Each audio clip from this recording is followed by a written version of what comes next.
Without warning, explosions lit up the sky over Yemen. U.S. Navy destroyers moved into combat positions in the Red Sea. Air raid sirens echoed across military bases. What had been a tense situation suddenly turned into a real war zone. The Houthis, a rebel group armed with Iranian weapons, launched wave after wave of drones and missiles at U.S. Navy ships. For the first time in years, American warships were actively defending themselves in live combat, intercepting real threats above one of the most critical waterways in the world. In response, the United States unleashed a powerful military campaign. Over 200 airstrikes were launched in just a few weeks. Strategic bombers were deployed.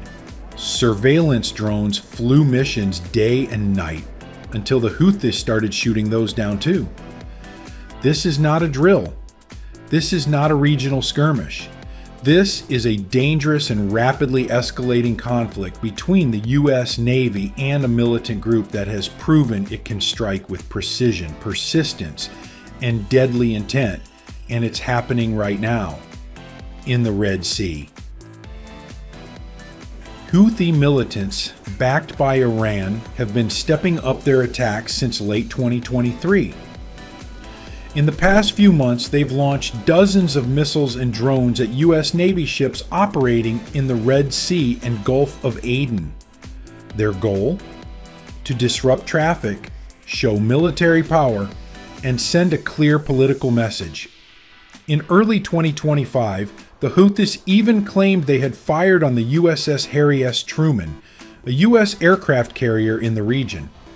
The U.S. didn't confirm a direct hit, but it's clear the attacks are becoming more bold and precise.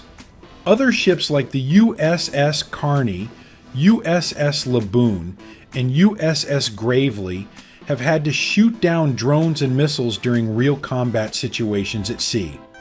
These are not isolated incidents. This is now a daily threat. The U.S. Navy has several powerful warships operating in and around the Red Sea as part of its response to Houthi attacks.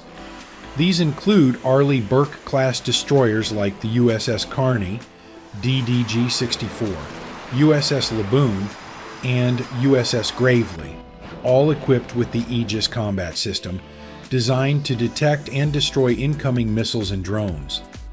Additionally, amphibious assault ships and support vessels have been deployed to assist in logistics, surveillance, and humanitarian roles.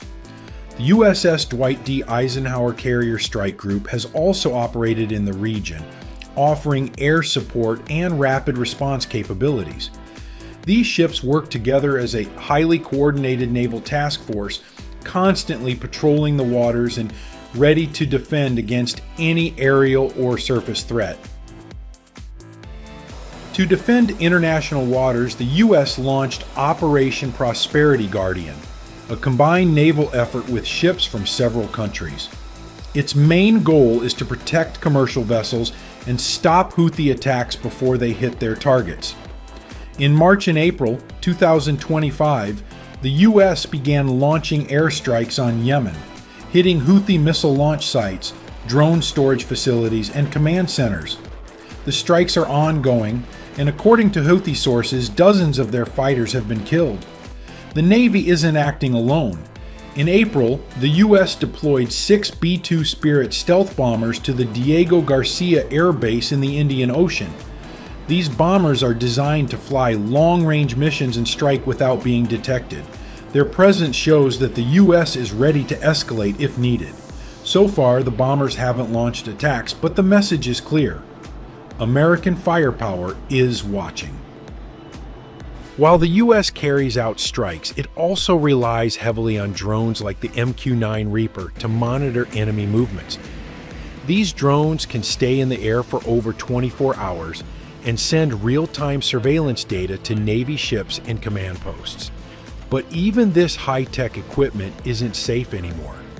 In early March 2025, a U.S. Reaper drone was shot down by the Houthis near Yemen's western coast.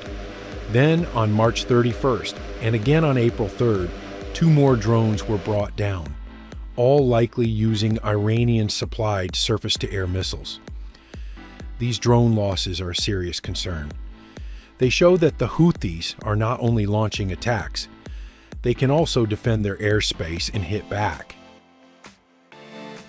Behind the scenes, there's another layer to this conflict: Iran. Most of the drones, missiles, and radar systems used by the Houthis have been linked to Iranian designs. Experts say Iran is using the Houthis as a proxy force, testing U.S. defenses without direct confrontation. The U.S. knows this. That's why the military response has been measured. Strong, but limited. The goal is to stop the attacks without triggering a much wider war in the region. But the risks are growing. One wrong move, a missile that hits a U.S. destroyer, a drone that strikes a civilian ship, could spark something far more serious. What's happening in the Red Sea affects the world. The area is one of the busiest shipping routes on Earth, connecting Asia, Europe, and Africa. When ships are attacked or delayed, global supply chains feel it. Fuel and oil prices go up, shipping costs increase. Some companies are now avoiding the Red Sea entirely. The economic effects of this conflict are already being felt, and the longer it lasts, the worse it will get. The U.S. Navy is built to fight on the high seas, but this fight is different. It's not against another navy. It's against small, fast-moving threats: drones, small boats, hidden missile launchers. This is a new kind of warfare, and it's happening every day in one of the most important waterways in the world. American destroyers now have to remain on full alert. Every radar ping, every unknown blip in the sky could be the start of another attack. The men and women aboard these ships are operating under intense pressure, always ready to fire, always watching the skies. The Red Sea conflict isn't over. If anything, it's just getting more dangerous. The Houthis continue to attack. The U.S. continues to respond. Drones are being shot down, warships are intercepting missiles, and stealth bombers are standing by. This is a modern, high-tech battle with global consequences. And while the U.S. Navy remains unmatched in strength and capability, it's now being tested in new ways. By enemies who operate from the shadows, with weapons that are hard to see until it's too late. This is the reality of naval warfare in 2025.